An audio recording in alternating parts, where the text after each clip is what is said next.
Hello everyone. This is a visualization of the particle swarm optimization technique. The setup that we have here is there's this respawning food item, and these particles are all trying to navigate towards that food item. The only issue is they don't have the actual position of the food, they just know their relative distance to it at all times. So the particles are trying to combine this information of at what position did I have what fitness, what closeness to the target, and trying to combine that information to figure out where they want to go. Now we've had one issue here. All of these particles have converged to a singular spot, and that's because they're trying to move towards a global best. What moving towards a global best does is, since every particle is moving towards the same thing, they end up getting very close together. And then we also don't have inertia to keep the particles going once they or we don't have enough inertia to keep the particles going once they've gotten to the global best. But if I bump up inertia a little bit and I add another particle, now this issue is going to be very heavily reduced, because even if the particles get close to the global best, they'll still maintain their momentum. So to visualize this, I'm going to reduce the food spawn delay. What doing this does is basically, once the particles have converged at one point, the next particle is going to spawn immediately. So the particles are not going to have enough time to sort of spread out. And yet, despite that, we're not having that same issue that the whole swarm pauses at one point. And this is definitely the cause of inertia, because now if I were to reduce inertia again to 0.94 or maybe 0.9, you'll see that it stops again, because once it gets to the global best, it doesn't know what to do from there. Okay. But this isn't ideal. We wouldn't want to, in most circumstances, we wouldn't want inertia to be maxed out. The reason it works here is because the landscape, the optimization landscape, is very simple. It's just a single hill centered around the food item. However, if you had a landscape which had many local minimas and required a bit more precise maneuvering, then this idea of just max out my inertia, keep going in the direction I'm going, it wouldn't work. Let's bump up the food spawn delay a little, add in another particle. Let's enable another setting called ring topology.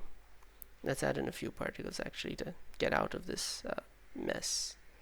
And once the particles spread out a bit, then I can also go back to reducing the number of particles. Okay, so let's keep 15 particles again.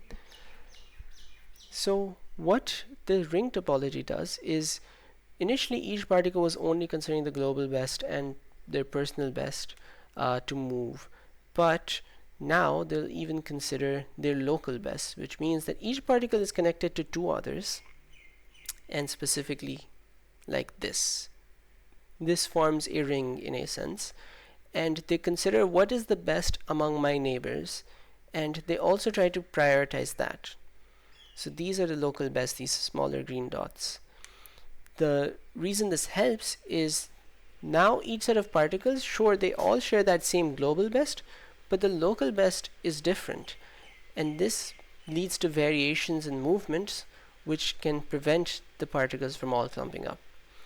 Now, in a traditional PSO algorithm, you also have this notion of personal best, and so we have that here as well. But you'll notice that once the particles get moving, the personal best is generally just the position of the particle itself, and that's not very helpful. But where personal best comes in handy is when the particles are going one way and the particles spawn and the food spawns in the opposite direction. So hopefully we'll get an instance of that happening.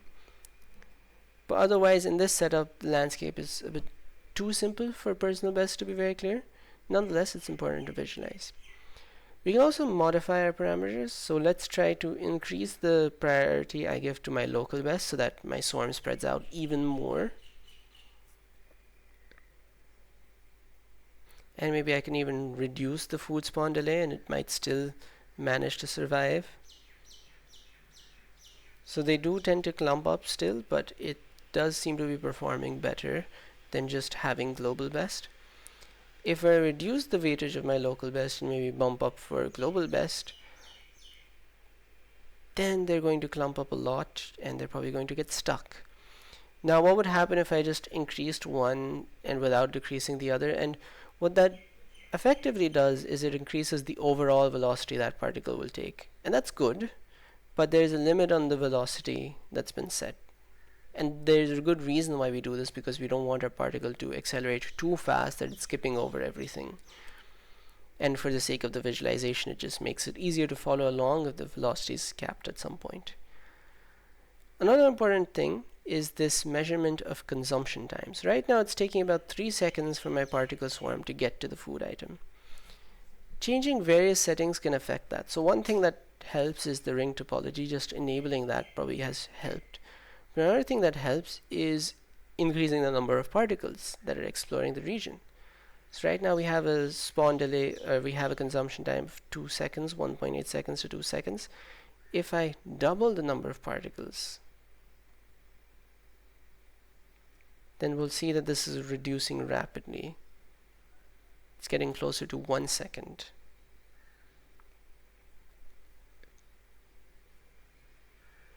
Similarly, if I reduce the particles significantly to maybe, let's say, 6 particles, now not only is it very likely to take longer, but it's very likely to also kind of get stuck, which is why we're just going to bring this back up to a larger amount, and we'll let the show carry on.